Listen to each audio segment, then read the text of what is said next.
এরপরে যদি আল্লাহ যদি সুযোগ দেয়, তার আগে যারা আমার নেতা কর্মীকে হাত দিচ্ছে, কোপায় কোপায় ছাত্রলীগে মারতেছে, প্রত্যেকের এক একটা শিক্ষা আমি দিয়ে ছাড়বো। আর আমি যেটা বলি আমি তা করি। আপা দেশের অবস্থা তো খুবই খারাপ আপা, আমাদের খুবই খারাপ, সবার উপরে শুরু করছে এখন খুন করা। আপা আর ওই যে আজকে গতকালকে রাতে তো আপনার পার্টি অফিস থেকে 6 জনকে গ্রেপ্তার করছে, মানে গোপালগঞ্জের পার্টি অফিস থেকে আপা। আপনি নিউজ জানেন কিনা আপা?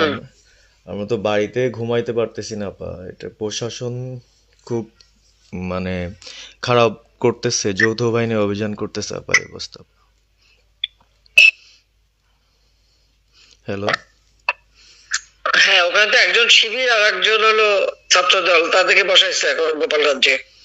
জি আপা, এটা আসলে গোপালগঞ্জের এখন আপা আমার আমার আসলে আপনার সাথে অনেকদিন ধরে কথা বলার ইচ্ছা ছিল, বাট আপনি ধরছেন, অনেক ধন্যবাদ আপা। আর আমাদের গোপালগঞ্জে একটা দিক নির্দেশনা দিবে এরকমের একজনকে একটু সেট করলে আমাদের জন্য ভালো হয়। আর দ্বিতীয়ত তাহলে সারা বাংলাদেশের নেতাকর্মীরা হয়তো বা নামতে পারতো। হ্যাঁ, একজনের নাম বলবা, সাথে সাথে তাদের একটা মামলা দেবে এবং গ্রেপ্তার করে নেবে।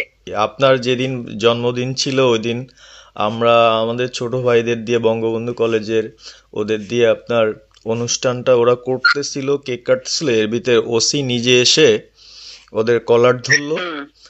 ভারত থেকে শেখ হাসিনা মধ্যপ্রাচ্যের দুবাইয়ে চলে গিয়েছেন, সেখান থেকে একটি কল রেকর্ড গোপালগঞ্জের এক নেতার সাথে আলাপ করেছেন। কল রেকর্ডটি ফাঁস হয়েছে, ভয়ঙ্কর তথ্য দিয়েছেন শেখ হাসিনার। সেই কল রেকর্ডটি শুনলে আপনি রীতিমতো অবাক হবেন। একদম 1 সেকেন্ড না টেনে শেষ পর্যন্ত ভিডিওটি দেখার আহ্বান করছি, তাহলেই বুঝতে পারবেন কি করতে যাচ্ছে, কি ষড়যন্ত্র করছে। এইটা আসলে গোপালগঞ্জের এখন আপা আমার আসলে আপনার সাথে অনেকদিন ধরে কথা বলার ইচ্ছা ছিল, বাট আপনি ধরছেন, অনেক ধন্যবাদ আপা।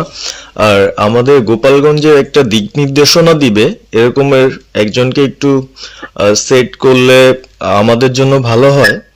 আর দ্বিতীয়ত তাহলে সারা বাংলাদেশের নেতাকর্মীরা হয়তো বা নামতে পারতো। হ্যাঁ, একজনের নাম বলবা, সাথে সাথে তাদের একটা মামলা দেবে এবং গ্রেপ্তার করে নেবে। ও, তাহলে তো ওইটা আসলে তাহলে তো সেটাও তো আসলে তাহলে আমাদের কোন দিকে যে যাব আপা আসলে না, নিজেদেরই করতে হবে, যে যেখানে যার অবস্থান থেকে কাজ করতে হবে। আপা আমার ইউনিয়ন হলো বুড়াশি ইউনিয়ন। এই যে আপনি যে নৌকায় করে চলতেন, মানে যে রাস্তা দিয়ে যেতেন। আমি চিনি। জি আপা। যার যার এলাকা নিয়ে সে কাজ করতে হবে, আর সবাইকে সাবধান করতে হবে। আর গোপালগঞ্জ যাবো, যে গোপালগঞ্জ যখন হাত দিচ্ছে, তো গোপালগঞ্জে যে হাত দেয় তার কিন্তু হাত পড়ে। জি আপা, জি আপা, জি জি গোপালগঞ্জে হাত দিলে এটা ভালো হবে না। জি আপা। আপা আপনি ভালো আছেন তো আপা? আমি ভালো আছি, আমি ঠিক আছে। আমি যে কথা বলছি সারা বাংলাদেশে, কারণ কালকে প্রজ্ঞাপন দিছে। জি আপা। এনএসআই, র্যাব, ডিজিএফআই সবাইকে রিপোর্ট, আইজিপি দেখে এনএস বলে দিছে, মানে আওয়ামী লীগের সাবেক এমপি, বর্তমান এমপি আর ভবিষ্যতে এমপি হতে পারে, জি আপা, তারা তাদের আত্মীয় স্বজন, আত্মীয় স্বজন, জি আপা, প্লাস যারা কাউন্সিলর, মেম্বার, তারপরে মেয়র, যে যেখানে আছে, এবং তাদের আত্মীয় স্বজন সবাইকে অ্যারেস্ট করতে বলছে। তোমরা কত করবে সেটাই তো কথা। হ্যাঁ আপা, এখন আমি কালকে আমাদের ইউনিয়নের চেয়ারম্যান, আপনি চিনেন কি না জানি না, এম ননি আহমেদ ননি, উনার সঙ্গে একটা মিটিং করলাম, কথা হয়েছে অনেকক্ষণই। তো উনি দিক নির্দেশনা দিল এবং কালকেই যাওয়ার কথা ছিল আমাদের একটা মিছিল নিয়ে, বুড়াশি ইউনিয়নের যারা ছাত্রলীগ করে কর্মী যারা আছে এদের নিয়ে আমরা একটা মিছিল নিয়ে যাওয়ার কথা ছিল। কিন্তু তার ভিতরই মানে সন্ধ্যার পরে 7টায় প্রোগ্রামটা ছিল, তার ভিতরে নিউজ আসলো যে যৌথ বাহিনীর অভিযান চলবে।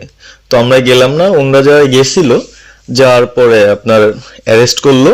আর ওই যে পিছন দিয়ে যে গেটটা আছে না আপা, ওই গেট দিয়ে হয়তো বা 4-5 জন ধরেন যে চলে গেছিল বাইরে, এই অবস্থা।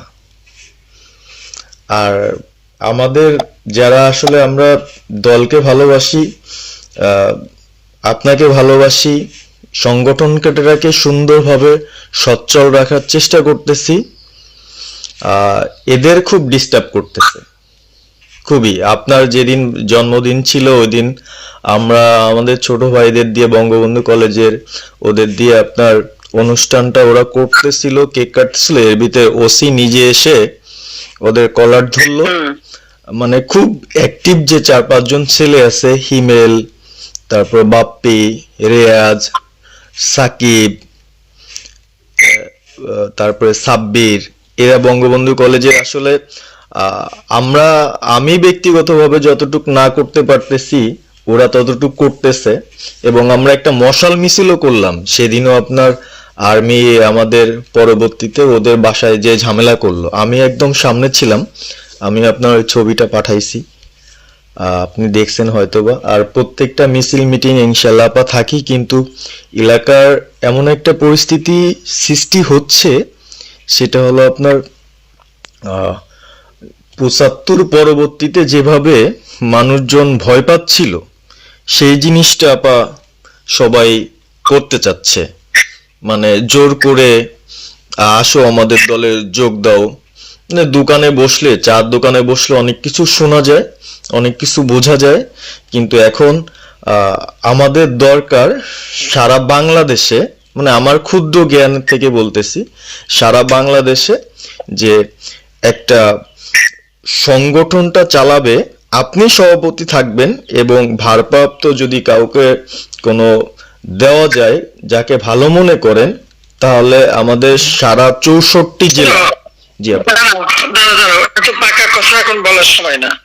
সরি আপা। এখন যার নাম দেব তাকে সবার আগে অ্যারেস্ট করবে, জি। আর তার নামে সবার আগে মামলা দেবে। জি আপা। আপা আমাদের মাঝে মাঝে ওই যে প্রেস, মানে কালকে যে প্রেসটা দিচ্ছে এটা আমি সুন্দর পড়ছি, অনেক ভালো লাগছে, এবং আমি আমার ফেসবুকে ছাড়ছি। হ্যাঁ, ওটা আমি নিজে দেখে দিছি, আমি কারেকশন করে দিছি, এবং আমাদের ফেসবুক ওটা দেওয়া হচ্ছে, ওইভাবেই যাবে। আর আমাদের আমরা কয়েকজন নেতা ঠিক করে দিছি, তারা বিভিন্ন ইস্যুতে একটা করে স্টেটমেন্ট দেবে। জি আপা। আমার অনেক, তুমি নাম দিতে বলো, হ্যাঁ শেখ সালিমের নাম দিয়ে দাও, সে চালাক। না উনি কিভাবে, উনি তো মানে আমাদের কে চালাবে? আমাদের কে চালাবে? আপনি যারে বলবেন। আমি যারে বললে তো হবে না, তোমাদের এই যে বাস্তবতা বুঝতে চাও না কেন? জি আপা।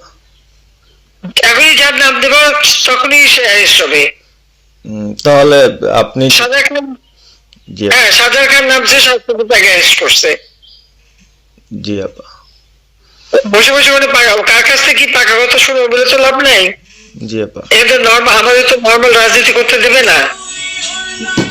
জি আপা। ওই ওসি যে ওসিকে কলার ধরছে, ওসির নাম কি, ওসির বাড়ি কোথায়, সেটা খোঁজ করে বার করো, আমায় পাঠাও।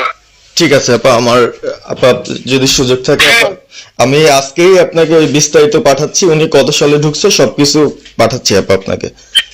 সবকিছু দাও, বললো যে 1 মাঘের শীত যায় না।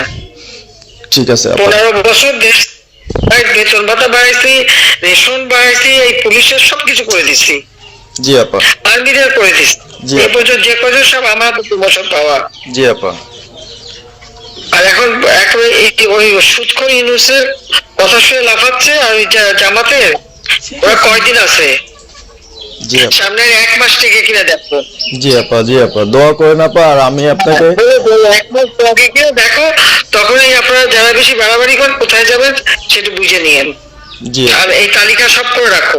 আপা। আর যারা এই যে ঘর বাড়ি ভাঙা পোড়ানো, তাদেরকেও হিসাবটা নাম রাখো, এবার যেন ভুল না হয়, পরে এর চাচা, ওর মামা, ওর শ্বশুর, ওর শাশুড়ি, এইগুলি যেন না হয়। আপা। এবার গুইলে গুইলে গুইলে গুইলে হিসাব নেওয়া হবে। জি আপা। জি আপা। আমি গত 2001 কিচ্ছু বলিনি, আমি 2009 সরকার এসেও আমি ওসব কাউকে কিছু বলিনি, আমি দেশের উন্নয়ন করছি। আল্লাহ এরপরে যদি আল্লাহ যদি সুযোগ দেয়, তার আগে যারা আমার নেতা কর্মীকে হাত দিচ্ছে, কোপায় কোপায় ছাত্রলীগে মারতেছে, প্রত্যেকের এক একটা শিক্ষা আমি দিয়ে ছাড়বো। আর আমি যেটা বলি আমি তা করি। প্রিয় দর্শক, সম্পূর্ণ ভিডিওটি দেখলেন, অবশ্যই বুঝতে পারলেন বাংলাদেশের পরিস্থিতি এখন টালমাটাল, এবং বাংলাদেশের পরিস্থিতি এক নাজুক অবস্থায় চলে গিয়েছে। পরিস্থিতিকে শান্ত করার জন্য, সুষ্ঠু অবস্থানে ফিরে নেওয়ার জন্য অবশ্যই সকল দলকেই অগ্রসর হতে হবে এবং বাংলাদেশকে প্রাধান্য দিতে হবে। বাংলাদেশকে প্রাধান্য দেওয়া মানে অবশ্যই বাংলাদেশের মাতৃভূমিকে প্রাধান্য দেওয়া, বাংলাদেশকে উন্নত করা, এবং বাংলাদেশের প্রতি ভালোবাসা থাকলেই বাংলাদেশ দেশ প্রতি মহাব্বত থাকলে এটা সম্ভব। আর যদি সেটা না থাকে তাহলে নিজেদের দল গোছানোর জন্য এবং নিজেদের শক্তির জাগান দেওয়ার জন্যই তারা একের পর এক আন্দোলন করে মাঠে নামবে। বর্তমান পরিস্থিতি এমন হয়েছে যে বাংলাদেশের নিজেদের দল যখন একে অপরের সহিংসতায় লেগে পড়ছে আর মাঝখান থেকে ফায়দা লুটতে চাচ্ছে অন্য কোনো দেশ, আর সেই দেশকে নিয়ে বাহির বিশ্বের সকলেই একের পর এক থাবা চলে আসছে। বাংলাদেশ যখন নিজেদের মধ্যে কোন্দল দূর করে শক্তিশালী ভূমিকা পালন করবে তখন ভারতও সেখানে হাত দিতে পারবে না এবং চীনও সাহস পাবে না বাংলাদেশ নিয়ে কথা বলতে, রাশিয়াও সাহস পাবে না এবং আমেরিকা তো সাহস পাবেনই না। কিন্তু এখন দেখা যাচ্ছে আওয়ামী লীগ, বিএনপি বলেন, জামাত বলেন, সবাই আমেরিকার প্রতি একটি আসক্ত হয়ে আছে।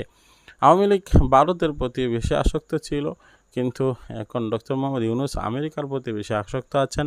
এরপরে যখন বিএনপি আসছে, বিএনপিও কিন্তু আমেরিকার প্রতি নির্ভরশীল হয়ে আছে।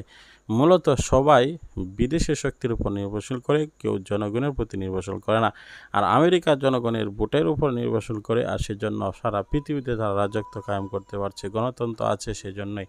প্রিয় দর্শক, বাংলাদেশে সুন্দর সুশীল অবস্থাতে ফিরে আনার জন্য কী করা উচিত?